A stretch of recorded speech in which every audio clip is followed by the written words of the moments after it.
Presiden Republik Indonesia Jokowi mengajak para pemimpin dunia untuk menetapkan standar protokol kesehatan global dalam kegiatan lintas batas seperti vaksin, kriteria, hasil tes, dan kondisi medis lainnya.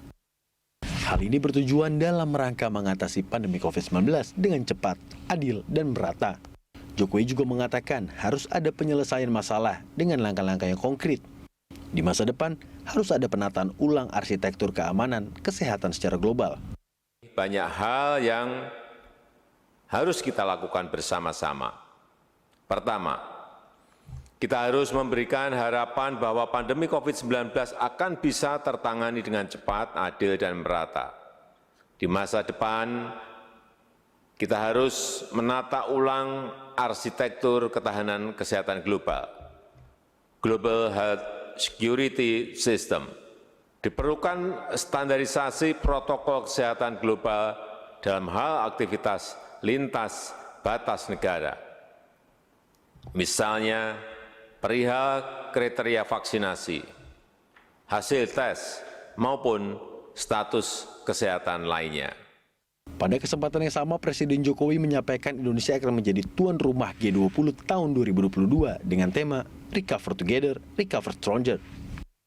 Ia menyatakan Indonesia mengupayakan agar G20 bekerja untuk kepentingan semua, baik negara maju dan berkembang, utara dan selatan, besar dan kecil, negara kepulauan dan negara pulau kecil di Pasifik, serta semua kelompok rentan yang harus diprioritaskan. Namun bagaimana penerapannya? Kita ketahui kapasitas dan kecepatan antar negara dalam menangani COVID-19, termasuk di bidang vaksinasi, berbeda-beda. Sementara politisasi dan diskriminasi terhadap vaksin yang terus berlangsung. Presiden Joko Widodo ingin politisasi dan diskriminasi vaksin COVID-19 yang masih terjadi saat ini diselesaikan dengan langka dan nyata. Dia melihat adanya kemampuan dan kecepatan antar negara dalam menangani pandemi COVID-19 masih timpang. Hal ini juga disampaikan Jokowi saat berpidato di sidang Majelis Umum PBB ke-76 dari Istana Kepresidenan Bogor, Jawa Barat. Dia menilai perlunya mekanisme baru untuk menggalang ketahanan kesehatan global, mulai dari pendanaan, vaksin, obat-obatan, alat kesehatan, dan tenaga kesehatan secara cepat dan merata di seluruh negara. Pemirsa, Presiden Joko Widodo tampil dan berpidato di hadapan para kepala negara di sidang umum PBB 23 September 2021. Ada 4 hal utama yang disampaikan oleh Presiden dalam pidatonya secara daring itu. Salah satunya adalah soal penanganan pandemi COVID-19 secara global. Dan untuk membahas ini lebih dalam, pemirsa, sudah bergabung dengan kita ada Pak Chandra Yoga Aditama, mantan Direktur WHO untuk Asia Tenggara. Selamat pagi, Pak Chandra. Selamat pagi. Salam sehat. Ya, salam sehat. Baik, Pak Chandra, ini ada beberapa poin sebenarnya disampaikan oleh Presiden dalam pidatonya kemarin, di mana di awal Presiden Jokowi juga sempat menyentil bahwa masih ada politisasi, ada diskriminasi soal distribusi vaksin. Tanggapan Anda seperti apa? Ya, sebelum Presiden menyampaikan pidatonya kemarin, beberapa hari yang lalu WHO sudah juga menyampaikan masukan kepada sidang umum PBB. Dan bukan kepada sidang umum, ya, artinya pada forum itu. Dan ada 3 hal yang disampaikan oleh WHO. Yang satu adalah perlunya vaksin equity. Ya, jadi mungkin ya keadilan vaksin itu yang pertama. Yang kedua, pandemic preparedness. Tadi juga saya kira Presiden menyampaikan hal itu. Dan yang ketiga adalah kita harus tetap menjaga atau kembali menjamin bahwa target-target sustainable development goals bisa tercapai. Jadi itu 3 hal yang disampaikan. Itu poin pertama. Poin yang kedua yang ingin saya sampaikan adalah pada waktu pandemi COVID ini, WHO membuat tim evaluasi, tim review, gitu ya. Tim review ini kepalanya adalah mantan Perdana Menteri New Zealand dan mantan Presiden Liberia yang pemenang hadiah Nobel. Jadi levelnya tinggi sekali. Dan tim ini memberikan 7 rekomendasi, begitu ya, kepada dunia bagaimana untuk melakukannya. Antara lain disebut-sebut juga tentang harus mempersiapkan diri lebih baik. Mereka menggunakan istilah global reset. Jadi memang soal kita harus bersiap lebih baik itu memang sangat utama, karena kita belum tentu ini pandemi yang terakhir. Itu poin pertama. Dan poin kedua, soal ketidakadilan vaksin itu sudah menjadi pembicaraan yang sejak lama. Saya sendiri kebetulan anggota dari Independent Allocation Vaccine Groups dari COVAX yang bertugas memvalidasi pembagian vaksin ke berbagai negara. Dan masalah kami bukan bagaimana mengatur pembagiannya. Masalah kami adalah jumlah vaksin yang mau dibagikan itu yang jumlahnya kemudian tidak terlalu cukup ya. Walaupun harus saya akui dalam beberapa minggu terakhir ini cukup banyak vaksin yang masuk ke dalam COVAX. Tapi tentu saja semua negara, artinya dunia lah, tidak semua negara, dunia sepakat dengan apa yang disampaikan oleh Presiden bahwa memang vaksin harus diberikan kepada semua orang karena seperti yang Presiden sampaikan, no one is safe until everyone is safe.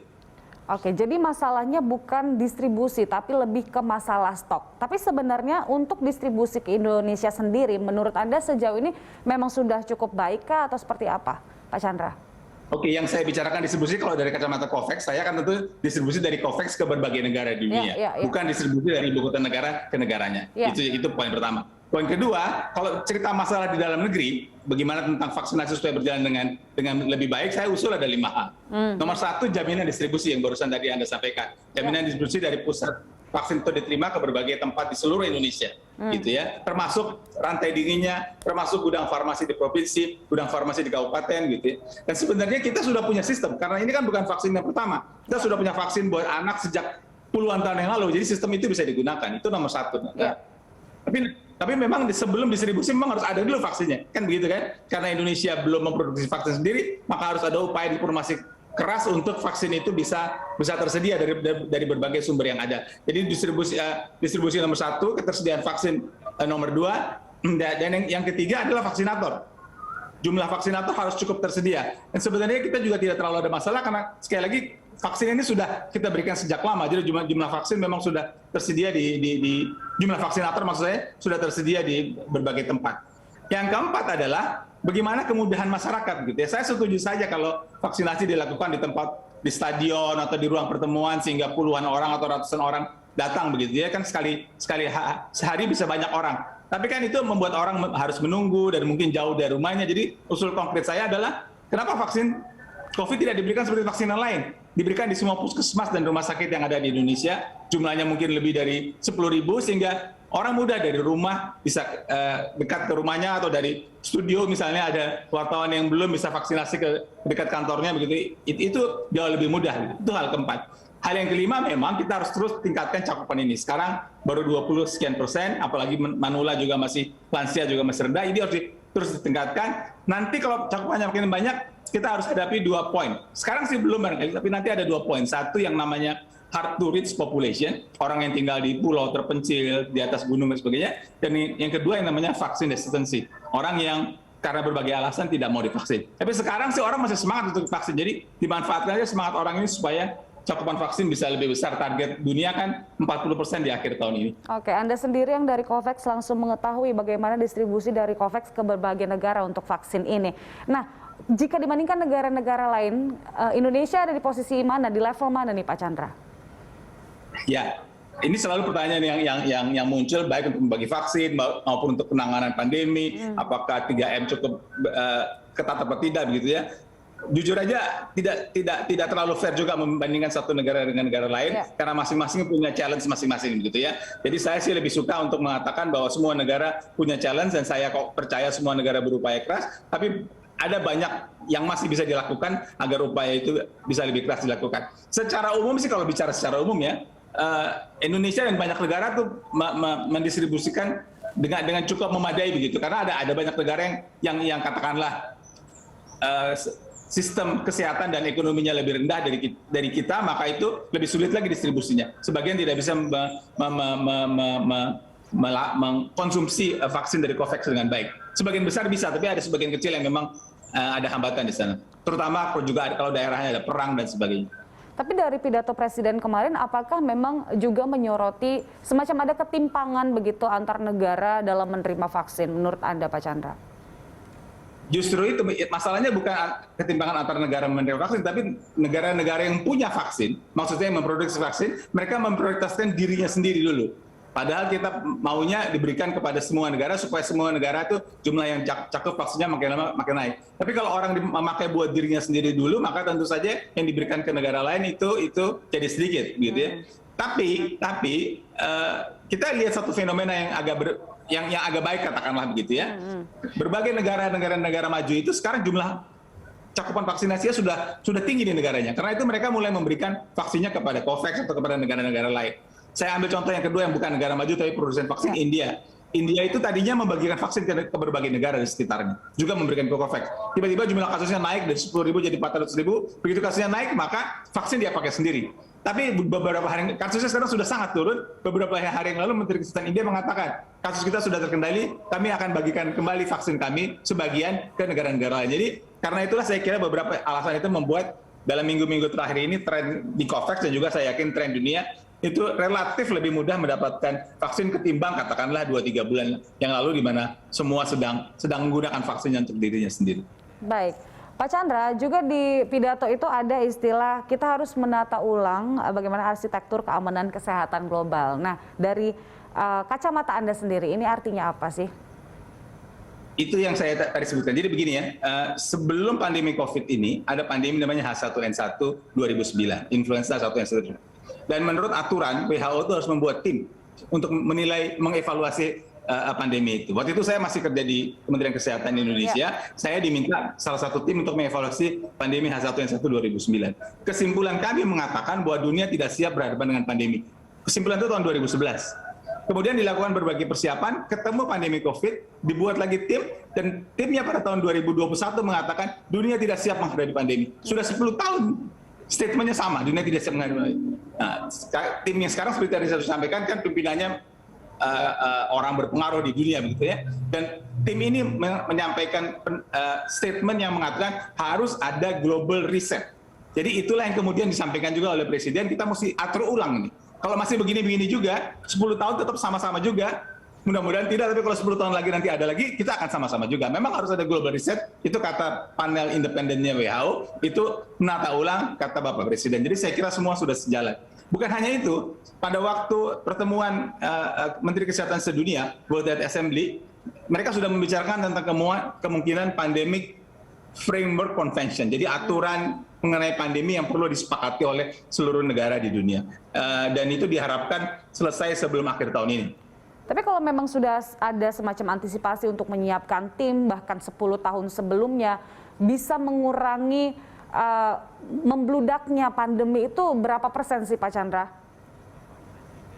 Kalau kita bandingkan 10 tahun yang lalu dengan sekarang, bukan mengurangi, yang lebih besar sekarang kan. Pandemi H1N1 2009 itu relatif lebih ringan daripada sekarang. Pandemi H1N1 itu hanya berlangsung 1 tahun 2 bulan. Dinyatakan pandemi pada 10 Juni dan dinyatakan berhenti pandemi pada bulan Agustus tahun berikutnya. Tapi memang virusnya kan berbeda, ya. Jadi sekarang kita berhadapan dengan virus yang berbeda yang jauh lebih menular, lebih besar masalahnya sehingga akhirnya tidak bisa tertanggulangi. Jadi memang harus ada global reset, memang harus ada menata ulang supaya kita memberikan prioritas lebih besar untuk persiapan menghadapi pandemi yang berikutnya sambil menangani pandemi yang sekarang. Salah satu rekomendasinya adalah misalnya saya kutip salah satu rekomendasinya, dari sekarang kita mesti bersiap menyiapkan sistem agar logistik tersedia di dunia maupun juga di berbagai negara. Jadi jangan sampai lagi pada saat terakhir tiba-tiba nggak ada oksigen, tiba-tiba nggak ada obat, tiba-tiba nggak ada ventilator. Itu dia harus disiapkan dari sekarang, walaupun pandeminya belum ada. Disebutkan juga dalam salah satu rekomendasi panel independen itu, rekomendasi ke-7 yang mengatakan di semua negara maka pimpinan yang menangani pandemi, persiapan pandemi ini harus punya hubungan langsung dengan kepala negara atau kepala pemerintahan di negara itu. Jadi ini beberapa contoh bagaimana ini harus disiapkan. Disebut juga Pak, WHO harus diperkuat. Gitu. Kalau WHO harus diperkuat di dunia, artinya Kementerian Kesehatan di masing-masing negara juga harus diperkuat. Jadi kita punya undang-undang yang mengatakan anggaran harus 5% kepada kesehatan, itu perlu diwujudkan untuk pelayanan kesehatan benar-benar ya, bukan untuk pemberian bantuan iuran BPJS saja, tapi untuk pelayanan kesehatan benar-benar. Itu salah satu contoh implementasi yang bisa dilakukan. Itu salah satu contoh menata ulang. Baik. Di nasional, bukan di global. Oke, nasional ya. Oke, baik. Mbak Chandra, kita masih akan lanjutkan dialog kita usai jeda. Pemirsa, tetaplah bersama kami di Good Morning Jakarta.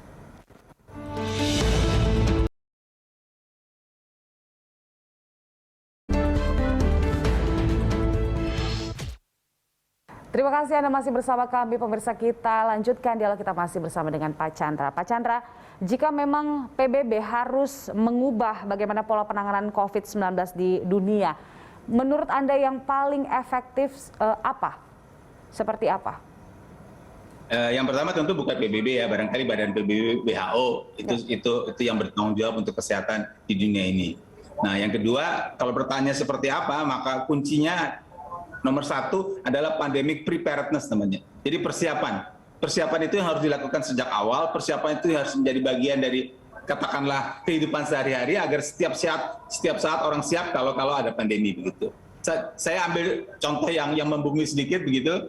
Kita negara dengan yang banyak gempa bumi begitu, kan terus-menerus disampaikan kepada daerah-daerah yang rawan gempa, rawan tsunami. Kalau ada tsunami lari ke sana, di sana ada tempat shelter.